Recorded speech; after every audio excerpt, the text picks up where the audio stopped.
У Бога нет проблем с пробуждением. Всегда есть проблемы с людьми, кого Он будет использовать для пробуждения. Кто будет нести это пробуждение. У Бога всегда есть проблема с делателями. И эта школа, оно и положит основание для серьезных делателей. Это все зависит от нашего настроя. Если вы будете настроены, чтобы подключиться к небу, вы будете видеть Бога живого. Ваша надежда присоединяется к Господу вот так, и вы будете от Него ожидать, к Нему стремиться.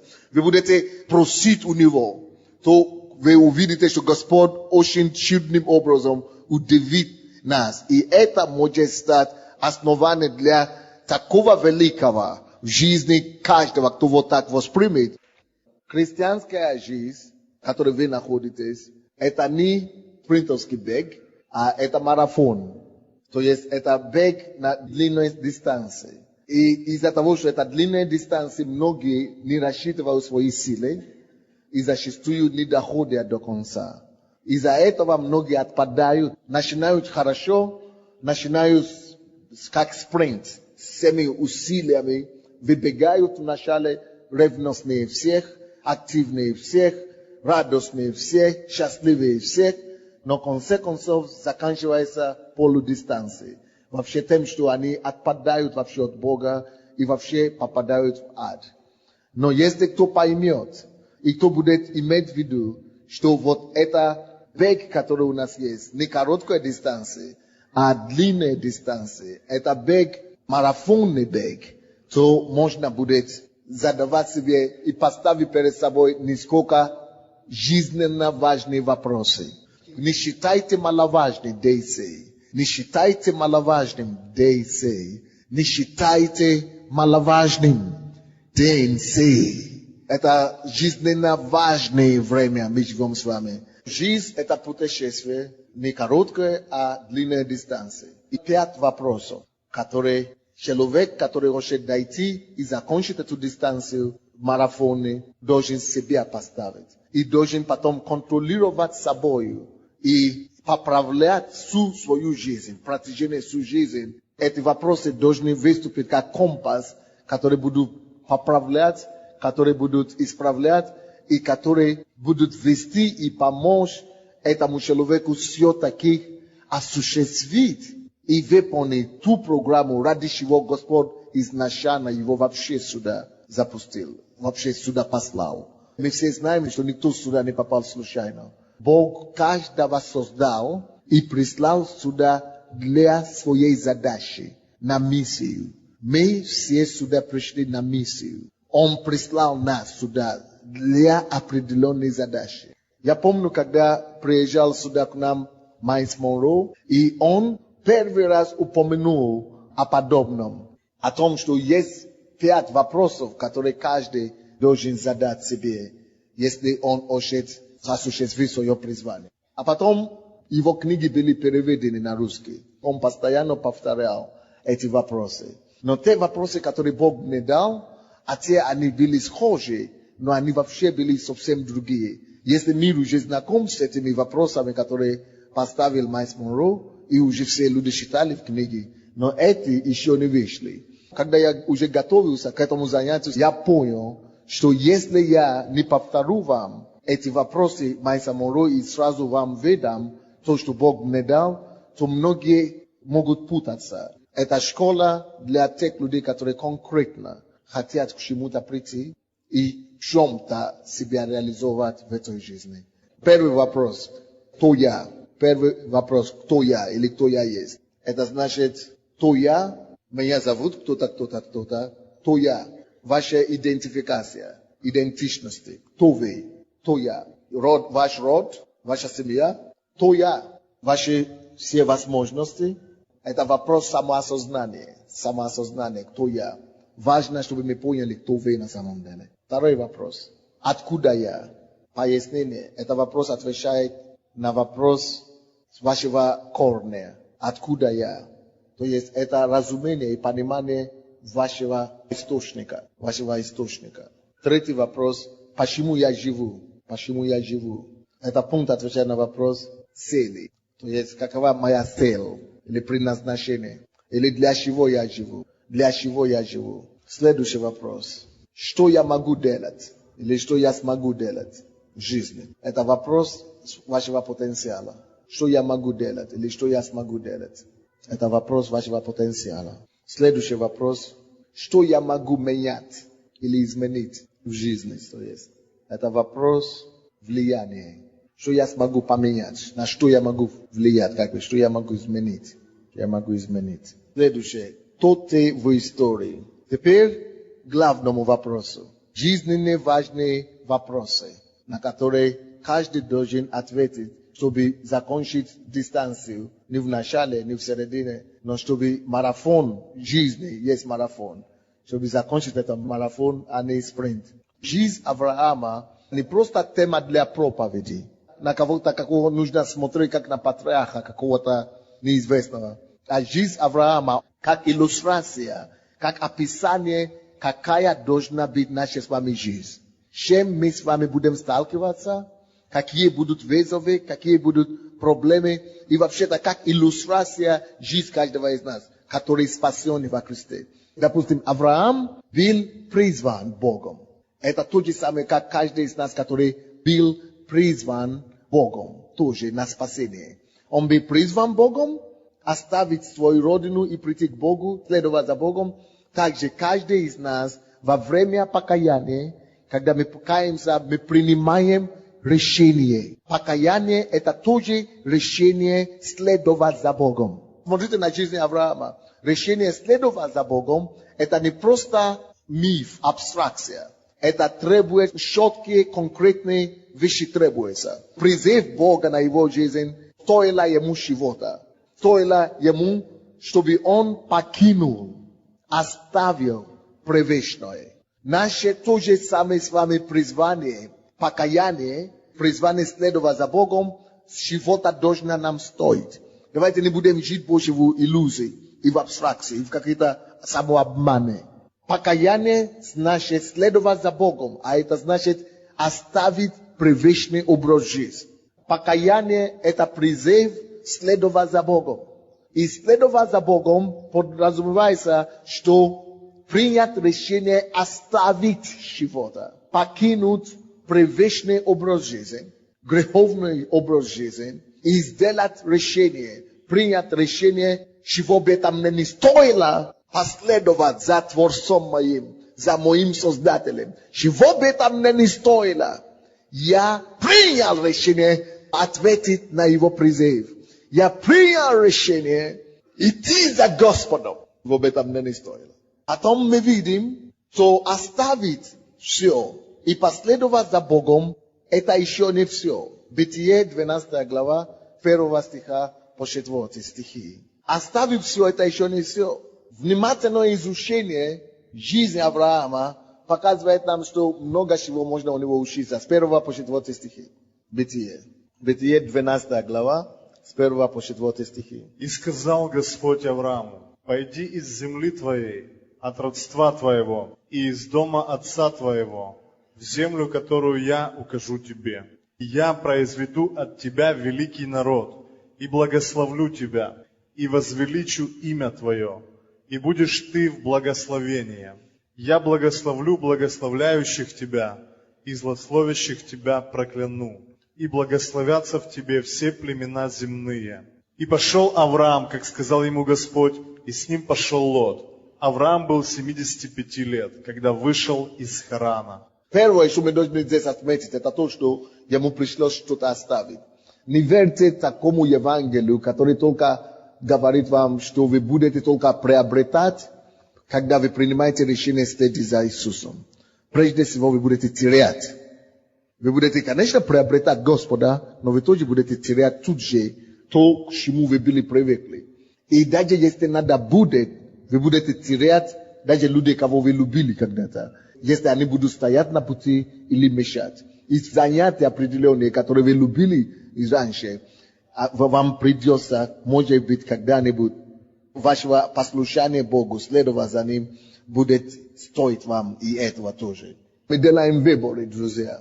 Насколько вы готовы платить цену, как Авраам, чтобы послушаться Богу? чтобы идти за Богом и чтобы наследовать жизнь вечную. Он Аврааму сказал, что он следовал за ним, и он приведет его в землю обетованную. Сейчас он то же самое говорит нам, чтобы мы следовали за ним, и он даст нам жизнь вечную. Так что наши занятия с вами здесь на земле, что мы ходим в церковь, хожу в церковь, не хожу в церковь, это не вопрос только сиюминутного времени. Это не вопрос только земных вопросов. Оно мне уже не помогает. Наше решение следовать за Богом, это решается вопрос жизни вечной. Это решается вопрос вечности. Не забудь это никогда.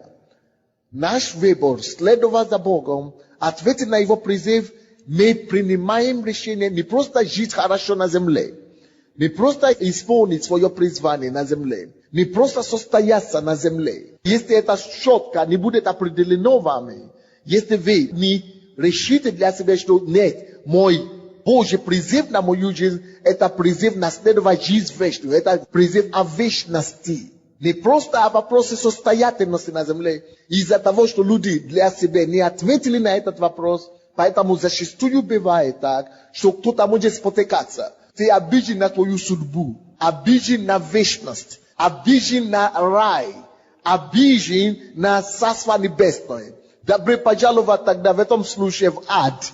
У тебя только один вариант, только один альтернатив. Либо ты идешь, зубами держишься за Богом, любой ценою, любыми путями, но держишься, чтобы до конца наследовать жизнь вечную. Либо ты можешь позволить себе спотыкаться, позволить себе упасть и отойти от Бога, и тем самым дать себе отсчет, что ты идешь в вечное мучение, вечное ад, вечное страдание. Это тоже вечная жизнь. Либо в раю, либо в аду. Это тоже вечная жизнь. Так что наше хождение здесь в церкви не потому, что я хочу служить, или потому, что мне это помогает. Ведь есть люди вокруг нас. 50%, может 80% людей вам скажут: хожу в церковь здесь, потому что мне интересно, потому что мне хорошо, потому что нет. Или потому что я не хочу умереть от наркотиков, или от алкоголя, потому что мне это исцелило, потому что это мне помогло. Все временное. Это все земное. Задача главная, почему ты был призван, все-таки ты проведешь вечность.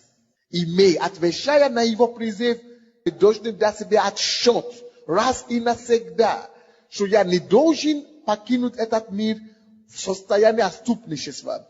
Я не должен покинуть этот мир без веры в сердце. Я не должен покинуть этот мир без уверенности о том, что мое следующее место обитания у его ног, что он ждет меня, что он примет меня, что он будет рад меня видеть, что он будет хвалить меня, что он знает меня по имени, и что мои книги записаны в его книге вечности. Решите этот вопрос для себя раз и навсегда. Передать как лидеры, как центральная тема жизненной деятельности нашей церкви. Что я тебя не веду как лидер домашней группы, чтобы ты только где-то был активный. Я веду тебя в рай, я веду тебя в Царство Божие, я веду тебя в жизнь вечную. Я ответственен за то, куда ты попадешь. Пусть это повлияет на все ваши отношения, на ваше поведение, на ваши характеры. Пускай это подсознательно влияет на вас всегда, что мы вступили в гонку за вечность. Мы вступили в рейс. Мы вступили в путь за вечность. И все мои деятельности, все мои попытки, все мои дела должны быть контролируемы вечностью. Когда я смотрю и вижу многих людей из церкви, как они себя ведут, они могут себе позволить говорить, как хотят, критиковать, кого хотят, вести себя, как хотят, обижаться, уйти, прийти. Такое впечатление, что вообще еще не дошло тема вечности. Вопрос вечности надо, чтобы каждый, кто приходит в церковь, чтобы раскрыли это ему до конца окончательно. Что никто не пропускает, не приходит в эту церковь и говорит, что он не понимает, почему он ходит в церковь. Он ходит в церковь прежде всего, чтобы не пропустить небо. Но пока на земле надо выжить. Небо – это наша конечная станция, это наши конечные точки, куда мы идем. Но пока на земле Бог оставляет нас здесь, на земле, для осуществления определенной для него задачи и занятий. И Он никого просто так не спасает, чтобы просто сохранить его в инкубаторе здесь, чтобы он ничего не делал на земле, только чтобы его сохранить, пока он попадет на небо. Нет такого понятия. Это ложь, это миф, это не бывает. Если он спас человека и призвал человека здесь на земле, если он его не убьет в тот же самый момент, или на следующий день его не соберет на небо, это значит, что определенный промежуток времени, который у него здесь остается, который он проведет здесь на земле, есть задача в сердце Бога, которая должна быть этим человеком выполнена. Но заметьте себе, что это задача в сердце Бога. Не твоя задача, не задуманная тобою какие-то проспекты. Это задача, которая в сердце Бога. Богом должна быть оно тебе открыто. Либо через лидеров твоих, пасторов твоих, друзей твоих, протяжение всей твоей этой земной жизни, Бог тебя будет определять и открывать, какие же эти поручения и задачи, почему Он тебя оставил на земле. Поэтому твои жизненные годы или пути, или время на земле, оно предназначено для осуществления определенной Богом задуманной миссии. Богом предназначена задача и миссии для каждой судьбы, для каждой жизни. Ты просто здесь не доживаешь до смерти. Ты просто здесь не тратишь время, не сжигаешь жизнь, осуществляя задачи, предписанной небом. Эта задача может быть от того, чтобы стать президентом страны или пастором большой церкви, даже к тому, чтобы просто молиться, даже для такого, кто сделает это, допустим. Но каждый будет знать, Бог будет открывать каждому дано это время, промежутка. Здесь вид промежуток на земле осуществлять какую-то. Это 100%. И каждый это должен определить для себя. У кого будет свое самостоятельное поле, а у кого-то надо присоединиться к кому-то поле. Или у кого-то надо просто быть в команде в общем. Но каждый будет знать, что он что-то делает, которое будет иметь вечное последствие. Которое отвечает вечным зовом. Зов задачи неба. Это Бог приписал мне эту задачу. И я счастлив от того. Счастлив от того, что угождаю Ему. Даже если тебя бьют со всех сторон. Даже если тебя ненавидят весь мир. Но ты счастлив от того, что ты делаешь то, что Он уже что ты делал. Даже если ты несовершенный, даже если ты спотыкаешься и падаешь на каждом шагу. Но ты можешь быть уверен, ты счастлив от того, что ты от тебя стремишься к цели, от тебя стараешься. И Бог это знает, и Бог это отмечает. Потом по жизни Авраама мы начинаем обнаруживать, что раз жизнь на земле это не спринтовский бег, а марафоновый бег, что Аврааму, как наша иллюстрация, как наш пример, ему было не просто так, что, ответьте на призыв, я уже добежал. Слава Богу, ура! Оказывается, это длинный путь. И в этом длинном пути, или в этом марафоне, у него, как и у нас, будут разные моменты. Будут взлеты, будут падения. Будет время радоваться, будет время плакать. Екклесиаст, 3 глава, 1 по 8 стих. И когда мы считаем жизнь Авраама и жизнь других героев Ветхого Завета, мы начинаем следить за них, что сначала Авраам побежал, пошел, все за ним хотели идти. Он взял с собой Лота, потом взял с собой Сару, взял с собой родственников, папу. Папа умер при дороге, во-первых. Это о чем говорит, в нашей с вами жизни не все, кем мы начинаем, мы закончим. И это есть жизнь, это есть факт, которым надо с нами считаться. Одни умрут раньше нас, или мы умрем раньше кого-то, а другие просто уйдут. Отец Авраама умер, ему пришлось все равно идти дальше, фокусированный на цели. Племянник его, Лот, тот не умер, просто ушел. То же самое реальность, которая у нас будет. Но Аврааму все равно надо фокусироваться на цели. На две цели одновременно.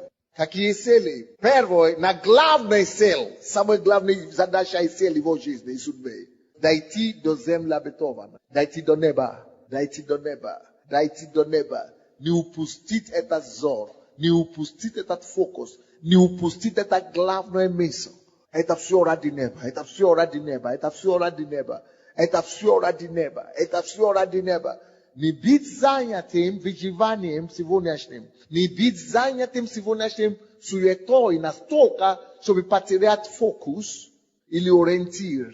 Надо всем нам научиться всегда держать это ориентир у себя. Мое слово ко всем пасторам Посольства Божьего. Напоминайте людей о небе постоянно, каждую неделю, каждый месяц, каждый год. Напоминайте всех о небе, чтобы никто не увлекся временными вещами, что забывают главное. Это первая задача его. Он все равно должен быть фокусироваться на небе. И, выполняя эту задачу, не пропустить небо. Но небо – это просто фокус у него должен быть. И этот фокус, и это воспоминание корректирует его ценности. Благодаря этому он не позволяет себе опуститься и расслабиться до конца, чтобы не остался таким же, как неверующий, который вокруг него. То есть это только то, что держит. Ориентир, который держит фокус, взор держит его фокус, помогает ему быть обузданным. Второе задача его, земная задача, промежуточная. То, что должно быть осуществлено им здесь, пока он на земле. В его случае, какая это была задача? Задача это заключается в том, что он должен стать прототипом. Им должен быть образован новый генофонд. Он говорит, что из тебя произойдет великий народ, новый народ вообще, божественного типа. Но, чтобы даже дойти до земной его задачи, мы видим, какие проблемы, какие препоны, столько преград ему было на пути. 25 лет он только ждал и начало исполнения этой задачи. У него не было вообще сына. Без ребенка, как он мог иметь продолжение, как это он станет великим народом, когда он вообще без детей. Надо было ему сдать эти все экзамены. Но эти все экзамены, которые он должен сдать на земле, эти все трудности, которые он должен преодолевать, все равно не останавливают его земную задачу идти, продолжать идти по вождению Бога, продолжать идти, продолжать идти. И не останавливает его фокус от главного земли обетования. То же самое с нами, друзья. Все, что пришлось Аврааму пройти, придется нам проходить. Будут испытания на терпение. Будут испытания разного рода на веру. Будут испытания на выносливости. Будут испытания на предательство. Будут испытания на материальные вещи. Всякое будет точно как у него. Будут испытания на предательство, на женщины, на блуд, на прелюбодеяние. Вы думаете, это у вас не будет? Будет. Он наш пример, этот Авраам. Где-то падал, где-то выстоял. И со всеми нами будет то же самое. Не будет такой случай, что ты, христианин, живешь в Боге и никогда не спотыкнешься и никогда не упадешь. Будешь падать. Но не это тебя делает праведным. Но то, что тебя делает праведным, не то, что Бог тебя никогда не искусит. Или никогда у тебя нет искушения. Будет искушение. Но то, что тебя делает праведным, в том, что ты, падая, будешь набирать достаточный фокус и достаточные силы, чтобы, падая, вспоминать, куда ты идешь. Вставать и тут же продолжать держать фокус. И идти, мой фокус неба. Я его добьюсь. Чего бы там не стоило. Мой фокус идти послушание голосу Божьему в земле обетованной и войти на этой земле. Послушаться ему. Я падаю, но я стану. Помните, был у него испытание голода. Он падал, Шем. Тем, что вместо того, чтобы остался на месте, землю, куда Бог его привел, выстоял, чтобы Бог дал обеспечение, что он сделал? Он пустился, сдал назад и пошел в Египет. А потом на дороге, там у Авимелека, ему говорят, это твоя жена? Он говорит, нет, это моя сестра. То есть лукавство всякое. У нас будут тоже моменты разные, друзья. Это тоже называется падение определенное. У кого-то разные падения. Кто-то срывался, кто-то гневался, кто-то смотрел на то, что нужно, кто-то нервничает. Каждый день у нас будут разные ситуации. Не это важно. Важно то, что делает человека праведником. Праведник семижды падает, но встает и фокусируется дальше и идет. Кто-то повышает голос на жену, кто-то на мужа, кто-то что-то еще так делает, кто-то обижается, кто-то не прощает, кто-то... Какие-то мелкие вещи так будут, а у него вообще еще покруче было.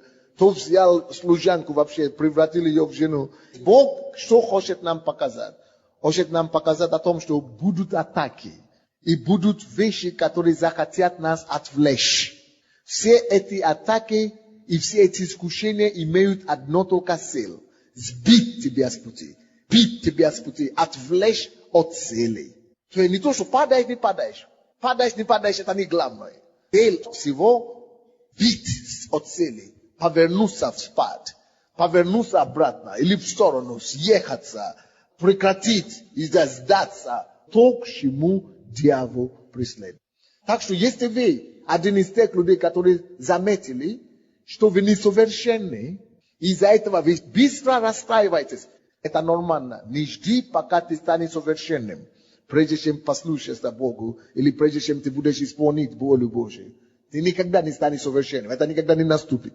Пока ты здесь воплоти, никогда этого не наступит. Не поверь кто-то, кто тебе скажет, что он совершенный. Или ты станешь совершенным. Он сам не совершенный. Никто не станет совершенным, кроме Бога. Поэтому это нормально. Сам жизненный наш путь, это путь. Постоянное совершенствование. Сколько ты идешь, ты будешь стать больше. Сколько ты идешь, столько ты будешь обнаруживать у себя слабости. Сколько ты будешь идти, столько будешь обнаруживать, что ты еще не достиг. Так же, как это было с Авраамом. Он шел, падал на каждом шагу. Во что только можно падать, он падал туда. Что только можно придумать, он туда попал. Но, как падал, так и поднимался. Но он выходил, но и продолжал идти. И продолжал идти. И продолжал идти. И Бог не сказал ему, я передумал. Я передумал. Потому что ты такой несовершенный. Передумал, я другого поищу. Нет, потому что призвание и дары Божьи, они не приложены. Бог сначала призывает человека, Бог же все знает. Бог причем знает не только то, что ты такой сегодня. Бог знает все о тебе от начала до конца. Бог не только знает тебе, что ты, когда ты хороший. Бог знает, когда ты еще не падал, что ты будешь падать. Бог знал, какой ты еще несовершенный, несовершенство, которое ты из себя еще не обнаружил. Ты думаете, как это у тебя не будет. А Бог уже знал, что это будет до того, как Он тебя призвал. Он тебя еще не призвал, Он уже знал, во что ты будешь падать. То есть Он видел эти все вещи, которые ты пытаешься сейчас скрыть от Него. Причем все эти вещи, которые ты пытаешься загладить и объясняться Ему, и уговорить Его, в чем ты пытаешься Его уговорить. Он притом увидел это все до того вообще, как тебя избрал. Но Он видел тоже другое. Он видел, что ты будешь бороться с этими твоими несовершенствами, с этими твоими слабостями. Он тоже видел, что ты будешь стараться, ты будешь бороться против, ты будешь сопротивляться, ты будешь сражаться. И поэтому Он тебя и доверил все равно этому призванию. Неплохо было бы нам с вами прочитать всю книгу Бытие, 12 главы Бытия, до Бытия 45 главы. Но хотя бы 12 главы по 25 главы.